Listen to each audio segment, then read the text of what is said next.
கோவளத்தில் செயல்பட்டு வரும் ஏரோடோம் ஹெலிகாப்டர் நிறுவனத்தின் சிஇஓ நிஷா, விசிக எம்எல்ஏ மற்றும் திமுக ஆதரவாளர் ஷர்மிளாவின் கணவரான எஸ் பாலாஜி மீது தமிழ்நாடு சட்டப்பேரவைத் தலைவரிடம் புகார் அளித்துள்ளார். எம்எல்ஏ பாலாஜி லஞ்சம் கேட்டதாகவும் சேவையை தொடர்ந்து நடத்தவிடாமல் தடுப்பதாக மிரட்டல் விடுத்ததாகவும் அவர் தனது புகாரில் தெரிவித்துள்ளார். திருப்போரூர் எம்எல்ஏ அவர்கள் திரு பாலாஜி சார் அவர்கள் நிறைய ப்ராப்ளம்ஸ் பண்ணிகிட்டே இருக்காங்க. எங்களுக்கு we got all the approvals. DGCA rules படி தான் எங்களோட ஹெலிபேட் அமைக்கப்பட்டிருக்கு. அக்கார்டிங் டு எம்ஓசிஏவோட ரூல்ஸ் படி, மினிஸ்ட்ரி ஆஃப் சிவில் ஏவியேஷன் சொல்லுவாங்க, அதோட ரூல்ஸ் படி தான் நாங்கள் எல்லா ப்ரோக்ராம்ஸுமே கண்டக்ட் பண்ணிகிட்ருக்கோம். ஹெலிகாப்டர் ஆப்ரேஷன்றது எம்ஓசிஏ படி நீங்கள் கலெக்டருக்கும் டிஸ்ட்ரிக்ட் கலெக்டருக்கும் கமிஷனருக்கும் இன்டிமேஷன் கொடுத்துட்டு நீங்கள் ஆப்ரேட் பண்ணலாம். அதை நாங்கள் முறையாக கடைப்பிடிக்கிறோம். இப்போவுமே அவர் ப்ராப்ளம் பண்ணிக்கிட்டே இருக்கார், த்ரெட்டன் பண்ணிக்கிட்டே இருக்கார் எங்களை.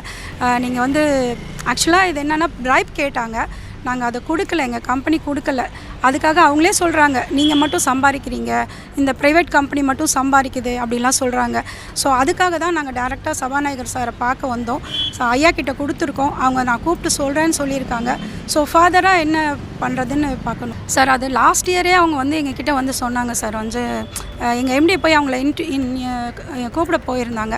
அப்போ நீங்கள் அது மாதிரி கொடுக்கணும், என்னையும் கவனிக்கணும் அப்படின்னு சொல்லியிருந்தாங்க. பட் அதுக்கு எங்கள் கம்பெனி நாங்கள் தான் ரூல்ஸ் படி பண்ணிகிட்ருக்கோமே அப்படி சொன்னப்போ அப்போலேருந்தே ஸ்டார்ட் பண்ணிட்டாங்க. நிறைய ப்ராப்ளம்ஸ் ஸ்டார்ட் பண்ணி எங்களுக்கு குடைச்சல் கொடுக்க, லோக்கலில் நிறைய ப்ராப்ளம் பண்ணாங்க. நாங்கள் உள்ள ஆளுங்க இருக்கும்போதே வெளியில் அந்த டிக் பண்ணுறது நிறைய ப்ராப்ளம் பண்ணாங்க. But we face that.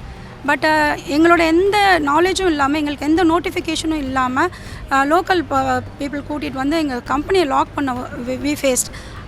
After that 1 year we struggled. And இப்போ மறுபடியும் எல்லாத்தையும் எடுத்து ஜீரோலேருந்து எடுத்து நாங்கள் பண்ணிகிட்டு இருக்கும்போது மறுபடியும் இப்போ சொல்கிறாங்க. சீல் பண்ணதுக்கு அப்புறமா நீங்கள் எப்படி ஓப்பன் பண்ணீங்க? லீகலாக எல்லா ப்ரொசீஜரும் பண்ணோம். ஜீரோலேருந்து ஜீரோலேருந்து மறுபடியும் எல்லா டாக்குமெண்ட்ஸும், எல்லா அப்ரூவல்ஸும், எல்லா இன்டிமேஷனும் கொடுத்து நாங்கள் மறுபடியும் எல்லா பேப்பர்ஸும் ரெடி பண்ணி தான் நாங்கள் ஓப்பன் பண்ணோம்.